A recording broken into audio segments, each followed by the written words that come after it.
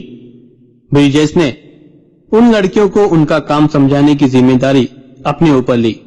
سورج غروب ہو گیا تھا۔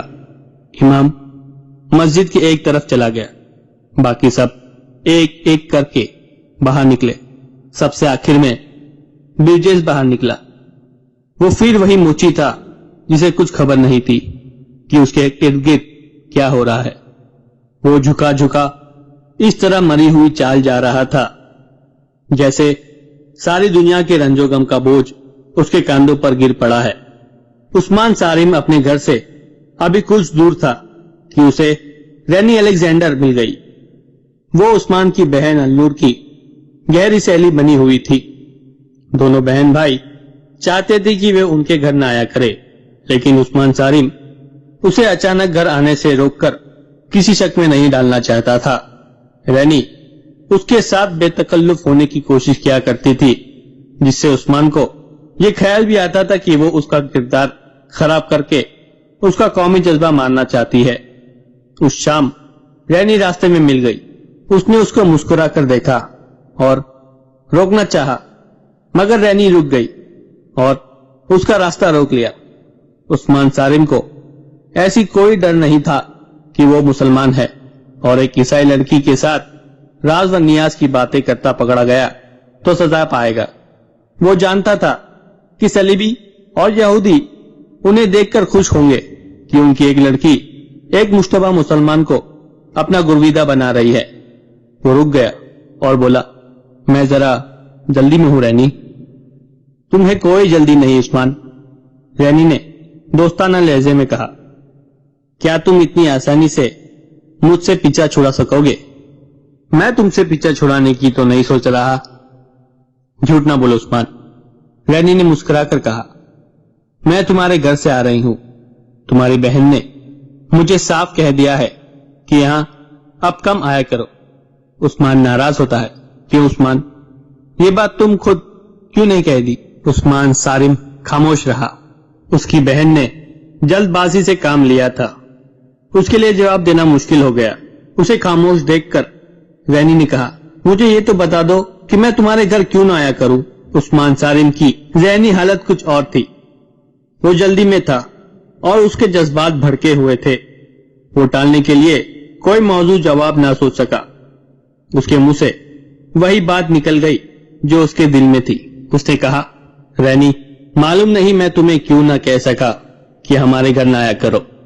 اب سن لو، ہماری آپس میں کتنی ہی محبت کیوں نہ ہو، ہم قومی لحاظ سے ایک دوسرے کے دشمن ہیں۔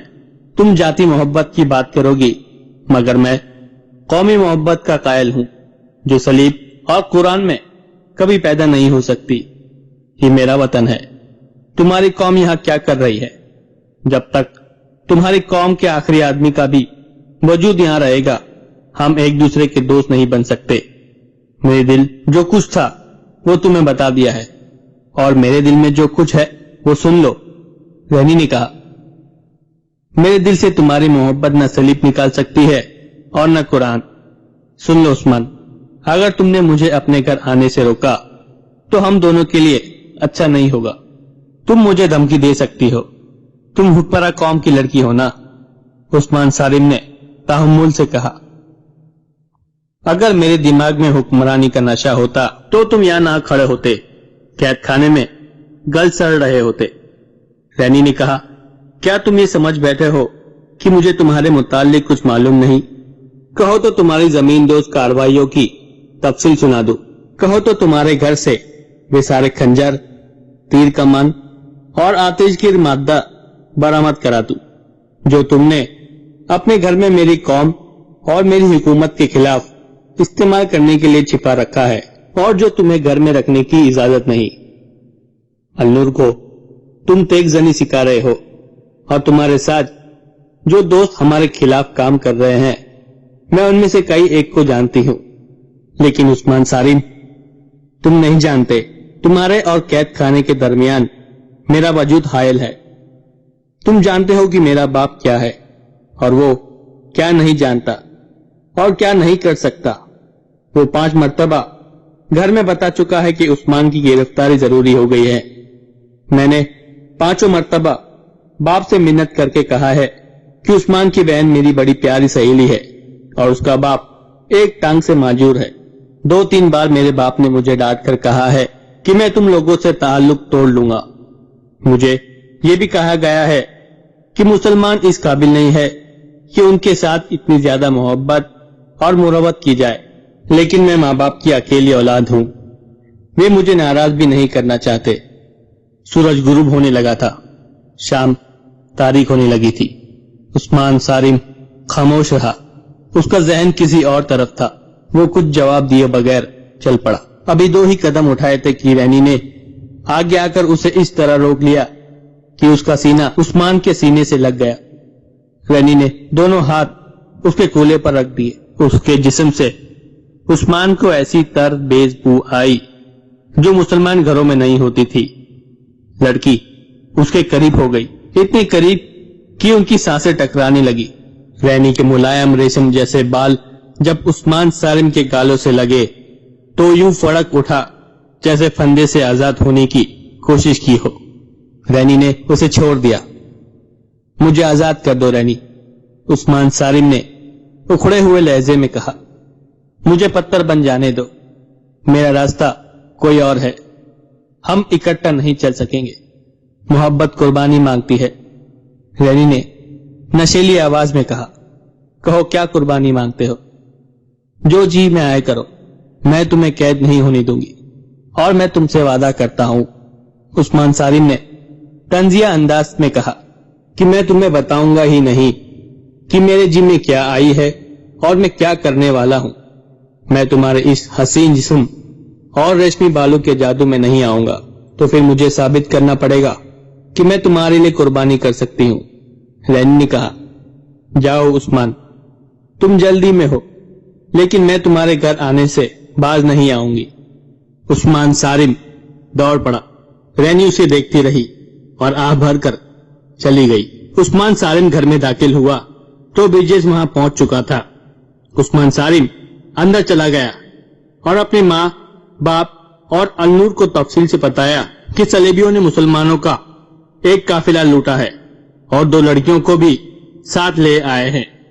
اس نے تمام تر واقعہ سنایا اور کہا کہ وہ اپنے ساتھیوں کے ساتھ ان لڑکیوں کو آزاد کرانے کے لیے جا رہا ہے اور اس مہم میں النور کی بھی ضرورت ہے. عثمان سالم کے باپ کی ٹانگ صلیبیوں کے خلاف جوانی میں لڑتے ہوئے کٹ گئی تھی اور وہ باقی عمر اس افسوس میں کاٹ رہا تھا کہ وہ جہاد کے قابل نہیں رہا. اس نے عثمان سے کہا. بیٹا، اگر تم نے اتنے خطرناک کام کا ارادہ کر لیا ہے تو مجھے یہ نہ سننا پڑے کہ تم نے اپنے ساتھیوں کے ساتھ غداری کی ہے. اس کام میں پکڑے جانے کا امکان زیادہ ہے. اگر تم پکڑے گئے اور تمہارے ساتھی نکل آئے تو جان دے دینا، اپنے ساتھیوں کے نام پتے نہ بتانا. میں تمہیں صلاح الدین ایوبی کی فوج کے لیے جوان کر رہا تھا، لیکن تمہاری بہن کی شادی کر کے تمہیں رخصت کرنے کی سوچی تھی. جاؤ اور میری روح کو مطمئن کرو. ایک بات اور سن لو، میں کسی سے یہ کہلوانا نہیں چاہتا کہ تمہاری رگوں میں سالم کا خون نہیں تھا. باپ نے بیٹی کو بھی اجازت دے دی. عثمان سالم نے اسے بتایا کہ برجس ڈیوڈی میں بیٹھا ہے اور وہ اس مہم کی کمان اور رہنمائی کرے گا. باپ ڈیوڈی میں برجس کے پاس چلا گیا. عثمان نے النور سے کہا کہ وہ فوراً اپنی 1 یا 2 سہیلیوں کو بلا لائیں جو اس کام میں شامل ہونے کی ضرورت رکھتی ہے. النور اسی وقت باہر نکل گئی اور ذرا سی دیر میں 2 سہیلیوں کو بلا لائی. اتنے میں عثمان سالم کا ایک ساتھی اپنی بہن کے ساتھ آ گیا. ایک ایک کر کے 7 جوان آ گئے. برجس نے لڑکیوں کو بتایا کہ وہ کس راستے سے کہاں جائے گی. راستے میں انہیں ایک سنتری روکے گا. لڑکیاں اسے پوچھے گی کہ اوپر کون سا راستہ جاتا ہے.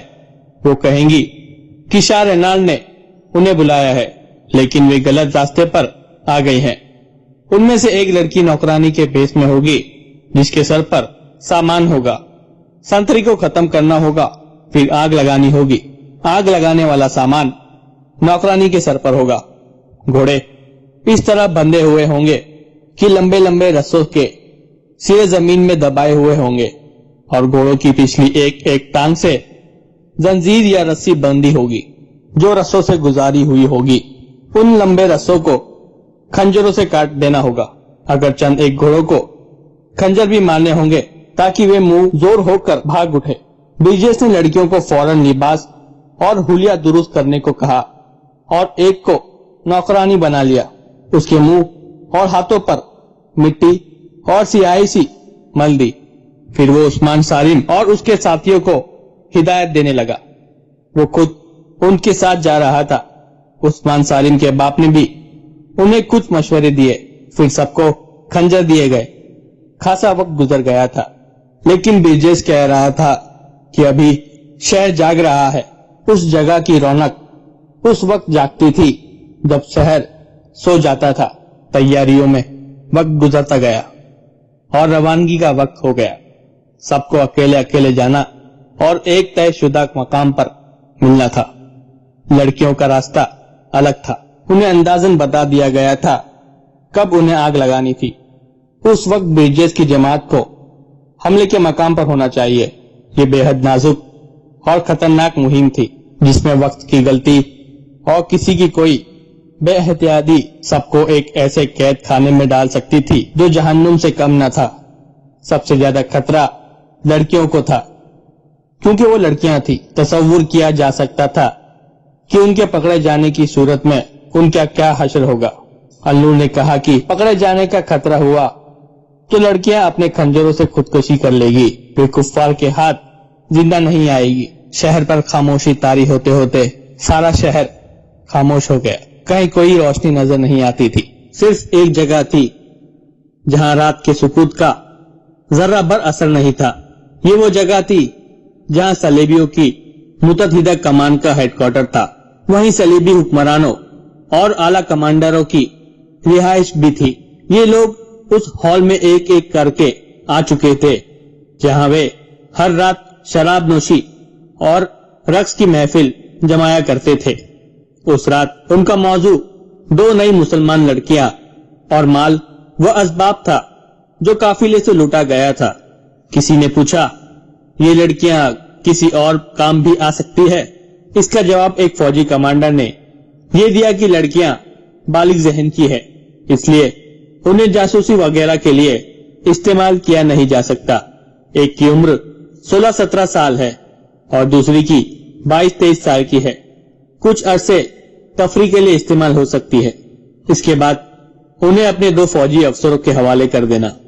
ایک اعلی کمانڈر نے کہا، وہ ان کے ساتھ شادی کر لیں گے۔ یہ لڑکیاں ان کی ہنسی مذاق اور غلیظ باتوں کا موضوع بنی رہی اور وہ مسلمانوں کے خلاف نفرت کا اظہار کرتے رہے۔ اس وقت لڑکیاں 2 الگ الگ کمرے میں تھی، وہ رو رو کر بے حال ہو رہی تھی۔ دونوں کے ساتھ ایک ایک خادمہ تھی۔ یہ ادھیڑ عورتیں بڑی کھرراٹ اور اس فن کی ماہر تھی۔ لڑکیوں کو نہلا چکی تھی اور انہیں رات کا لباس پہنا رہی تھی۔ لڑکیوں نے کچھ بھی نہیں کھایا تھا، ان کے آگے ایسے ایسے کھانے رکھے گئے تھے جو انہوں نے کبھی خواب میں بھی نہیں دیکھے تھے، لیکن انہوں نے کسی چیز کو ہاتھ نہیں لگایا تھا۔ دونوں کو ایک دوسرے کے متعلق معلوم نہیں تھا کہ کہاں ہے اور اس کے ساتھ کیا بیت رہی ہے۔ دونوں عورتیں انہیں بڑی ہی حسین سبز باغ دکھا رہی تھی۔ ایک کو بتایا جا رہا تھا کہ اسے فرانس کے بادشاہ نے پسند کیا ہے جو اسے زر جواہرات سے لاد دے گا، دوسری کو جرمن کی ملکہ بننے کا خواب دکھایا جا رہا تھا۔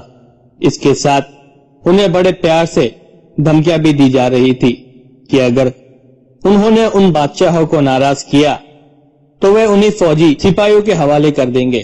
یہ لڑکیاں صحرائی دیہات کی رہنے والی تھی، کوئی ایسی بزدل بھی نہیں تھی، لیکن بے بس ہو گئی تھی، اپنے تحفظ میں کچھ بھی کرنے کے قابل نہیں رہی تھی۔ ان کے ماں باپ اور بڑے بھائی نے ان کی عصمت کی خاطر صلیبی استبداد کے علاقے سے ہجرت کی تھی، مگر صلیبیوں کے فندے میں آ گئے۔ لڑکیاں پکڑی گئی، ماں باپ مارے گئے، بھائی قید ہو گیا۔ خدا کے سوا ان کی مدد کرنے والا کوئی نہیں تھا۔ وہ قید سے نکل بھاگنے کے بھی قابل نہیں تھی۔ وہ روتی تھی تو خدا کو ہی یاد کرتی اور خدا کو ہی مدد کے لیے پکارتی تھی۔ اپنی عزت کے علاوہ اپنے بھائی آفاق کے لیے وہ بہت پریشان تھی۔ اس وقت آفاق بیگار کیمپ میں تڑپ رہا تھا، وہ زخمی بھی تھا اور اسے پیٹا بھی بہت گیا تھا۔ پہلے کے قیدی شام کے وقت روزمرہ کی مشقت سے آئے تھے، انہوں نے اپنے نئے قیدیوں کو دیکھا، ان کی بھی بیبتا سنی۔ ان میں صرف آفاق زخمی تھا، کسی نے اس کی مرہم پٹی نہیں کی تھی۔ 3-4 قیدیوں نے کچھ دوائیں اور مرہم اور کچھ دیسی دوائیاں چھپا کر رکھی ہوئی تھی۔ رات کو انہوں نے آفاق کے زخم صاف کیے اور مرہم بھر کر اوپر کپڑے باندھ دیے۔ آفاق کو اپنے زخموں کا درد محسوس نہیں ہو رہا تھا، اس کا ذہن اپنی بہنوں کی طرف تھا کہ اس کی بہنیں کہاں ہوگی اور وہ قید سے کس طرح بھاگ سکتا ہے۔ قیدیوں نے صاف الفاظوں میں بتا دیا تھا کہ اس کی بہنیں کہاں ہوگی اور ان کے ساتھ کیا سلوک ہو رہا ہوگا۔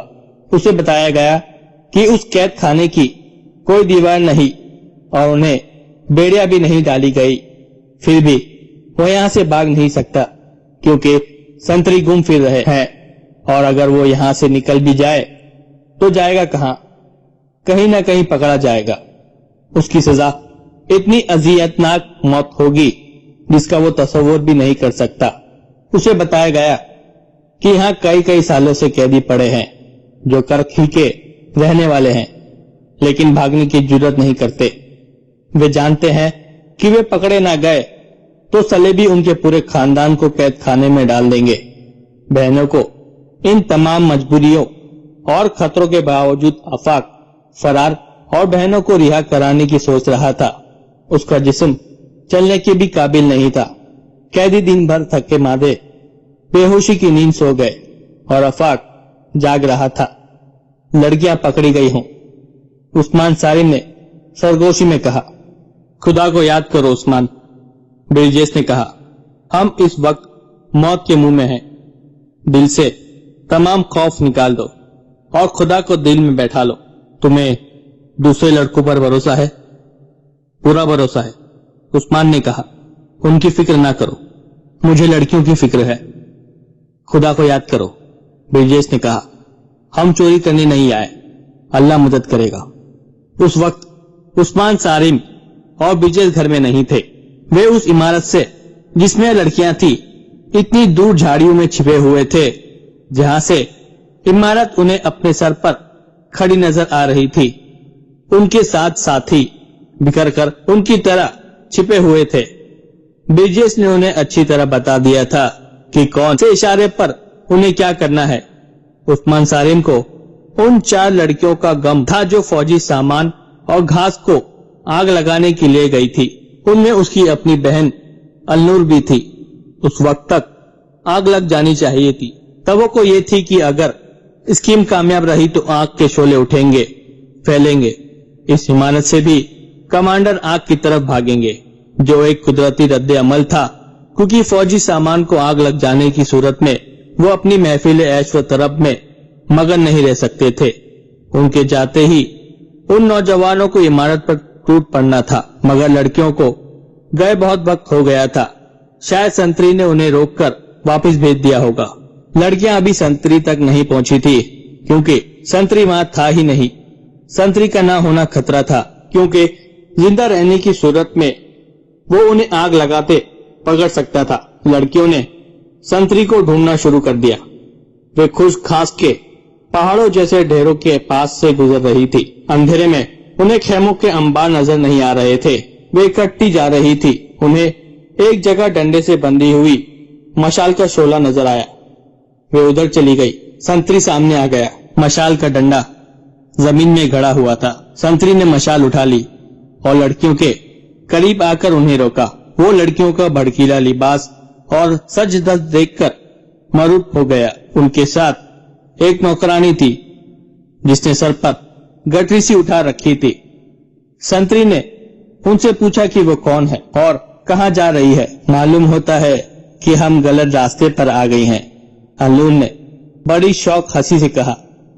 شاہ رینال کا دعوت نامہ آیا تھا۔ ہم نے رات کو آنے کا وعدہ کیا تھا، ذرا دیر ہو گئی تو کسی نے بتایا کہ یہ راستہ چھوٹا ہے، یہاں تو آگے معلوم ہوتا ہے کہ گھوڑے وغیرہ بندھے ہوئے ہیں۔ ہم کدھر جائیں؟ ایک معمولی سے سنتری پر رعب طاری کرنے کے لیے رینال کا نام ہی کافی تھا۔ وہ جانتا تھا کہ صلیبی بادشاہ کس قماش کے لوگ ہیں۔ رینال نے ان لڑکیوں کو عیش و عشرت اور ناچ گانے کے لیے بلایا ہوگا۔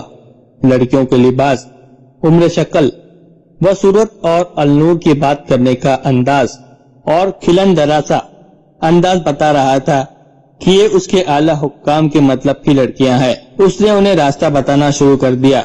ایک لڑکی اس کے پیچھے ہو گئی اور اتنی زور سے خنجر اس کی پیٹھ میں گھونپا کہ دل کو چیرتا ہوا آگے نکل گیا۔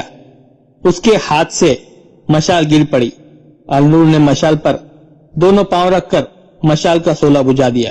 باقی لڑکیوں نے سنتری کے دل میں اپنا خنجر داخل کر دیا۔ سنتری کی آواز بھی نہ نکلی۔ برجیس نے انہیں بتایا تھا کہ گھاس میں آگ لگے گی تو اس کی روشنی میں انہیں خیموں کے ڈھیر اور گاڑیاں نظر آ جائیں گی۔ گھاس کے پہاڑ تو انہیں اندھیرے میں بھی نظر آ رہے تھے۔ جو لڑکی نوکرانی بنی ہوئی تھی اس نے جلدی سے سر سے گٹھی اتاری۔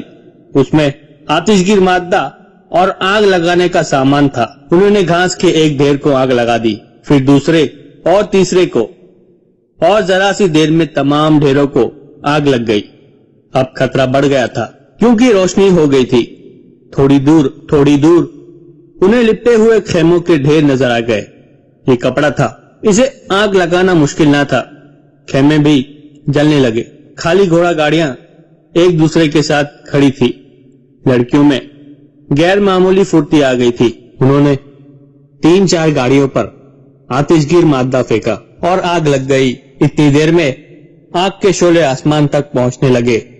لڑکیاں گھوڑوں کی طرف بھاگی. ابھی تک کوئی بیدار نہیں ہوا تھا.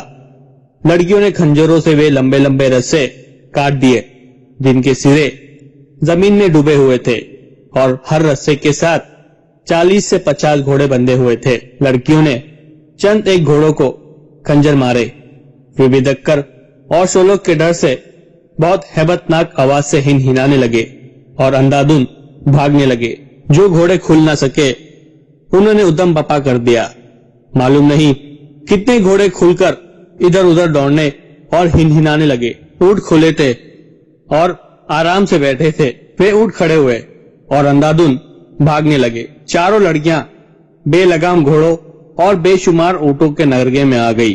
دوسری طرف شعلے تھے جن کی تپش دور سے بھی جسموں کو جلاتی تھی, اور جانوروں کے اس قدر زیادہ شور و گل اور دھماکوں جیسے ٹاپوں سے فوج بیدار ہو گئی. مغویہ لڑکیوں کو دلہنیں بنا دیا تھا. دونوں کے کمروں میں بیک وقت ایک ایک آدمی داخل ہوا. یہ صلیبیوں کے جنگجو حکمران تھے. وہ شراب میں بدمست تھے. خادمائیں باہر نکل گئی. لڑکیاں کمروں میں بھاگ دوڑ کر پناہیں ڈھونڈنے لگی. ان کی عصمت کا پاسبان خدا کے سوا کوئی نہ تھا. ایک لڑکی 2 جانوں گر پڑی اور ہاتھ جوڑ کر اور رو رو کر خدا کو مدد کے لیے پکارا. صلیبی نے کہکہا لگایا اور اس کی طرف بڑھا. باہر اسے شور و گل سنائی دیا. یہ غیر معمولی شور تھا. اس نے دروازہ کھول کر دیکھا تو ایسا لگا جیسے پورے شہر کو آگ لگ گئی ہو. گھوڑوں اور اونٹوں کی خوف زدگی کا یہ عالم کی کچھ گھوڑے اس بلندی پر بھی چڑھائے جس پر یہ عمارت تھی. اس کا نشہ فوراً اتر گیا. دوسرا بھی باہر نکل آیا. 2-3 آدمی دوڑتے ہوئے آئے اور گھبرائے ہوئے لہجے میں کہا کہ گھاس خیموں اور گاڑیوں کو آگ لگ گئی ہے. دوڑتے ہوئے جانوروں نے کئی آدمیوں کو کچل دیا. اگر آگ شہر میں لگتی تو یہ حکام پرواہ نہ کرتے. وہاں فوج کا سامان جل رہا تھا اور فوج کے سینکڑوں جانور کھل گئے تھے. ذرا سی دیر میں تمام حکمران اور کمانڈر اور وہاں جو کوئی بھی تھا دوڑتے نکل گئے. وہ اپنی نگرانی میں آگ بجھانے کا بندوبست کرنا چاہتے تھے. اس عمارت کے ارد گرد جو مسلح پہرا تھا وہ بھی وہاں سے ہٹ گیا. باڈی گارڈ بھی اپنے حکام کے پیچھے دوڑتے گئے. برجیس نے بلند آواز سے پکارا, تم بھی چلو, اور وہ عمارت کی طرف دوڑے. اس کے 8 جوان بھی دوڑ پڑے. ان کے ہاتھوں میں کھنجر تھے. جو عمارت کے برآمدوں میں جا کر اس نے اپنے ان 2 ساتھیوں کو پکارنا شروع کر دیا جو وہاں عیسائیوں کے بھیس میں ملازم تھے. ان میں سے ایک مل گیا. اس نے برجیس کو پہچان لیا. برجیس نے اس سے پوچھا کہ آج جو لڑکیاں یہاں لائی گئی تھی وہ کہاں ہے. اسے معلوم نہیں تھا. اس نے کمرے دکھا دیے اور خود بھی ساتھ ہو لیا. وہاں اب سہولیت یہ پیدا ہو گئی تھی کہ کوئی ذمہ دار آدمی موجود نہیں تھا. پیچھے نوکر چاکر رہ گئے تھے جو آگے جا کر بلندی سے آگ کا تماشا دیکھ رہے تھے. برجیس کی اسکیم پوری طرح کامیاب تھی. وہ ملازم کی رہنمائی میں ان کمروں میں جانے لگے جہاں لڑکیاں ہوتی تھی. وہاں برآمدوں میں کچھ لڑکیاں کھڑی تھی. ان میں بعض نیم بہرانہ تھی. ان سے پوچھا گیا کہ آج جو لڑکیاں آئی ہیں وہ کہاں ہیں. انہیں بھی معلوم نہیں تھا. آخر ایک کمرے میں گئے تو ایک لڑکی مل گئی. وہ کمرے میں دبکی ہوئی تھی. عثمان سالم اور اس کے بعد ساتھیوں نے اسے دن کے وقت دیکھا تھا جب ان دونوں کو لوٹے ہوئے قافلے کے ساتھ لے جایا جا رہا تھا. برجیس کی پارٹی کے تمام آدمی نقاب پوش تھے. انہیں دیکھ کر لڑکی نے چیخ ماری. برجیس نے اسے بتایا کہ وہ مسلمان ہے اور اسے رہا کرنے آئے ہیں, مگر وہ لڑکی اتنی ڈری ہوئی تھی کہ ان کے ہاتھ نہیں آ رہی تھی. انہوں نے اسے زبردستی اٹھا لیا.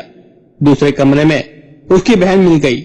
اس کے رد عمل بھی یہی تھا. اسے بھی زبردستی اٹھایا گیا. دوسری لڑکیاں جو ایک عرصے سے صلیبیوں کے پاس تھی یہ منظر دیکھ رہی تھی. وہ ان آدمیوں کو ڈاکو سمجھ کر ادھر ادھر بھاگ گئی. مغویہ بہنیں چیخ پکار کر رہی تھی. انہیں برجیس نے غصے سے کہا کہ وہ سب مسلمان ہیں اور انہیں مسلمان گھرانوں میں لے جا کر چھپائیں گے. بڑی ہی مشکل سے انہیں خاموش کیا گیا اور جانبازوں کی یہ جماعت